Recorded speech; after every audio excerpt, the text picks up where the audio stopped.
आणि आता कॉस्कोमधून घरी आलो आहे आणि रस्त्यातच खूप आणि लाडू तयार आहेत. हाय फ्रेंड्स, तुम्हा सर्वांचं पुन्हा एकदा माझ्या व्लॉगमध्ये खूप खूप खूप मनापासून स्वागत आहे.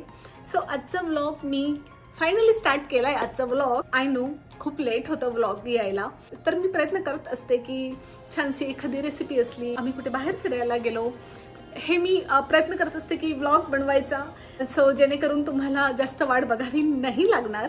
सो आजच्या व्लॉगमध्ये खास असं आहे, हो आज मी घरी आहे आणि 2-3 महिना किंवा महिन्यातनं एकदा किंवा दोनदा कधी कधी होतं, तर मी बनवते स्नॅक्स. म्हणजे स्नॅक्ससाठी काहीतरी बनवत असते मी, तेच मी आज बनवते. आणि आज मी बनवते आहे लाडू आणि चिवडा. लाडू आणि चिवडा का की अमितचा आहे लाडू आवडता आणि अमोलीचा आहे चिवडा आवडता. तर आम्हाला दोघांना काय आवडतं, तर आम्हाला दोघांना आवडतं दोघं. मी बेसनाचे लाडू कसे करते हे मी तुम्हाला या व्हिडिओमध्ये दाखवणार आहे. चिवडा तर आपला रेग्युलर असतो, नेहमी मी करते. तर बाहेरून आल्यावर भूक लागते आणि कधी कधी वाटतं की अरे जेवण नाही, काहीतरी स्नॅक्स खाऊया. म्हणजे नेहमीच असतं की तर चिप्सचे पॅकेट ओपन करून ते खाण्यापेक्षा तर मी चिवडा किंवा लाडू असं मला जेव्हा वेळ मिळेल तेव्हा, असं नाही की रेग्युलर बनवते हे पण नाहीये, खरंच सांगते की मी आवर्जून बनवते. जसं मला आज वेळ आहे तर मी ठरवलं की चला आज बनवूयात चिवडा आणि लाडू. नवीन असेल चॅनलला तर सबस्क्राईब करायला विसरू नका, आधी जाऊन सबस्क्राईब करा. तर बेसनच्या लाडूसाठी काय काय लागतं हे तर सगळ्यांनाच माहिती असेल, पण प्रत्येकाची करण्याची पद्धत ही वेगळी असते. आहे 2 वाट्या बेसन, 1 वाटी साखर आणि इथे काही मी आल्मंड कट करून घेतले गार्निशिंगसाठी, आणि सोबतच 1 वाटी बरोबर हे 1 वाटी तूप घेणार आहे. मेजरमेंट घेतलं तर चुकण्याची शक्यता थोडीशी कमी असते. तर बघूयात आता तर बेसनाचे लाडू कसे होतात ते. तर आधी खूप रेग्युलर होते, तर रेग्युलर मी हे करायची बेसनाचे लाडू वगैरे. 1 वाटी तूप घेतले आणि हे आता पॅनमध्ये टाकते. छान ते तूप छान हे परतून घ्यायचंय. तुपामध्ये बेसन परतून घ्यायचंय छान. जेव्हा मी तूप टाकलं तेव्हाच छान वा सुगंध दरवळायला लागला, असं तो दिवाळीचं फिलिंग वाटायला लागलं. आणि तूप टाकलंय ते त्याच्यात मी आता बेसन छान परतवून घेणार. पॅन जरा जास्त गरम झाला होता. तेच नाहीये, मुलं गेले आहेत स्कूलला, म्हणजे अमित आला आहे स्कूलवरनं. अहोमचं ऑफिस चालू आहे, त्याच्यात दुपार आहे ऍक्च्युली, आफ्टरनून आहे. आता अमोली येण्यातच असते. हे अशा वस्तू करायला असा निवांत वेळ लागतो, त्याशिवाय ह्या वस्तू होत नाही. मी लाडू, अमोली आली आहे. ओ माय गॉड, आता मी लावणारच होते पण ना जरा काम होतं आज मला. अमोलीने कार्टून शो, ऍक्च्युली चांगला सिरियल आहे ना ती अमोली, तो शो छान आहे, तू सजेस्ट केलेला. It's a Korean show right? Close enough. Netflix वर आहे ना? मस्त इंटरेस्टिंग आहे मुला. ब्रेकफास्ट फुल करते ना? स्कूलला पण करते का मग ब्रेकफास्ट घरी केल्यावर? घरी पण आणि समटाइम्स. त्यात हे लाडूचं मिश्रण काढून घेतलंय, गार होतंय, तोपर्यंत चिवडा करूया. ही ठेवली तर त्याच्यात मी आता तेल टाकणार आहे.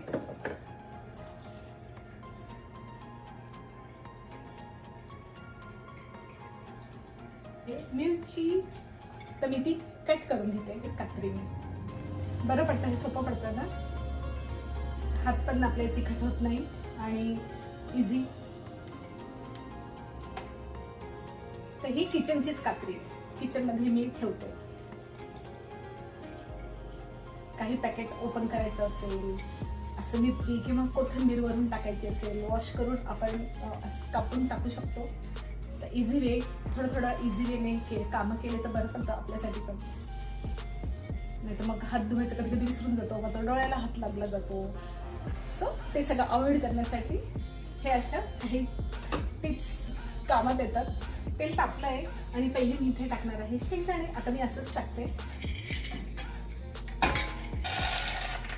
चिप्सचं पॅकेट उघडून बसण्यापेक्षा कधी कधी आपल्या घरचं पण घरचं स्नॅक्स तर बेस्ट असतं. तर मुलांना आवडतं, मी करत राहते त्याच्यामुळे मुलांना आवडतं. जर मी केलं नसतं, मी अमेरिकेत राहून जर मी केलं नसतं हे सगळं, की अरे मुलांना काही माहित नाही, काही करायचं नाही, तर मुलांना कुठून माहित होणार, राईट. लगेच तेल टाकलं होतं त्याच्यामुळे पटकन शेंगदाणे तळले गेले. आता मी इथे टाकणार आहे डाळ्या.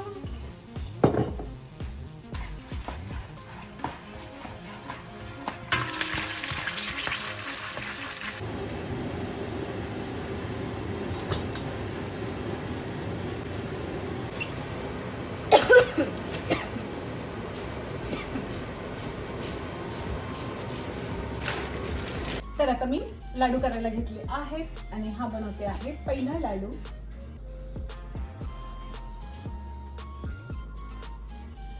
तर हा बनला पहिला लाडू. तर असेच मी सगळे लाडू करून घेते आणि मग घेते.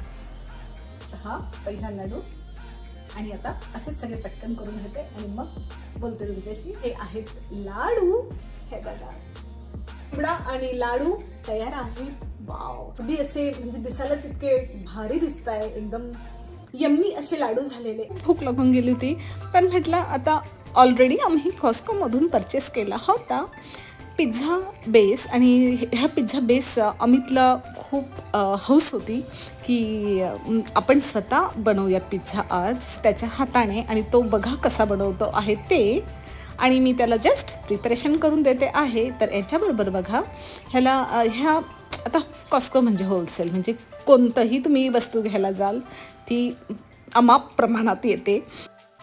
तर आतमध्ये एक झिप पाऊच ऑलरेडी तिथे आहे आणि त्यामध्ये मी उरलेले 2 पिझ्झा व्यवस्थित ठेवून फ्रीजमध्ये ते स्टोअर करू शकेल जोपर्यंत मी नेक्स्ट वापरत नाही तोपर्यंत. तर 4 पिझ्झा स्लाइस त्याच्यातले आम्ही 2 करणार आहोत.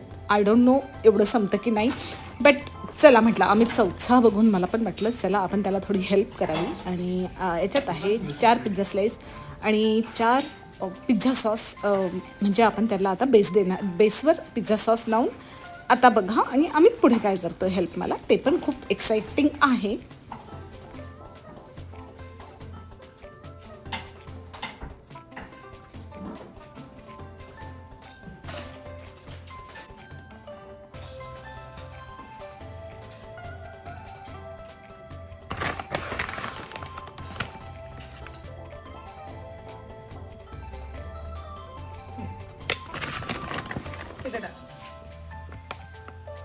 इधर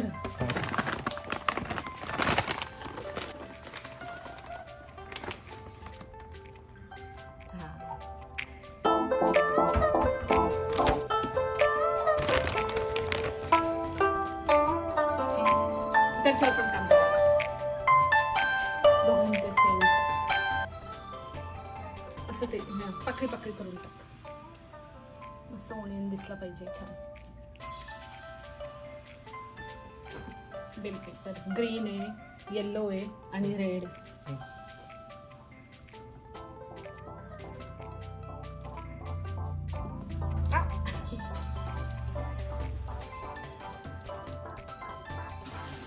Spices, oregano, huh? Salt and pepper.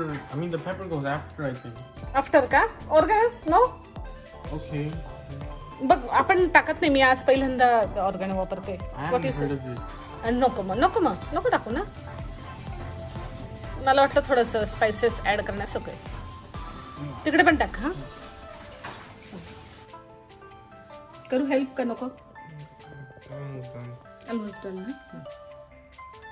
Next time we should put the sauce after the cheese. After the cheese. Barbule.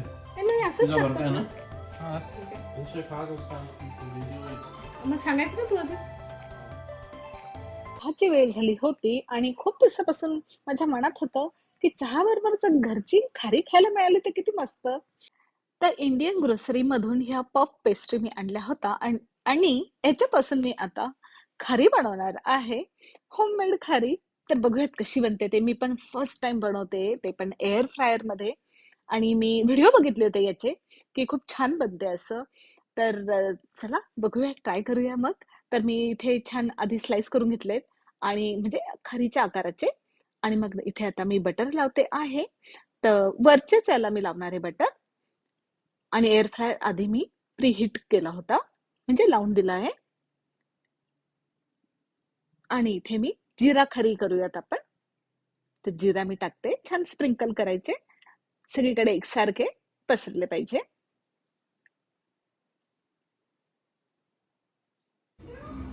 आणि एअर फ्रायर ऑलरेडी प्रीहीट केल्यानंतर ते आता म्हणजे एंड झाला आहे तो, जे प्रीहीटला मी लावलं होतं. आणि इथे मी छान त्या जे आपण खारीच म्हणूयात आता तर ते छान अरेंज करूयात आतमध्ये एअर फ्रायरच्या.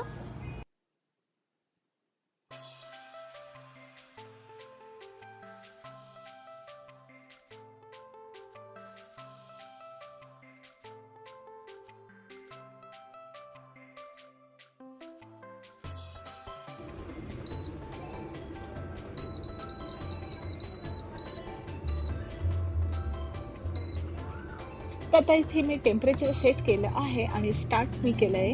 आणि बघत आता खारी कशी बनते आणि फायनल लुक खारीचा सो खूप खूप मस्त बनली आहे. आणि आता आपण तिला काढून घेऊया.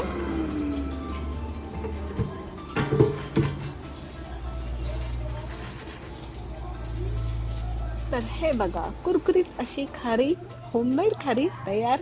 आणि मी तुम्हाला इथे ब्रेक करून दाखवते, कुरकुरीत अशी खारी झाली होती, हे बघा.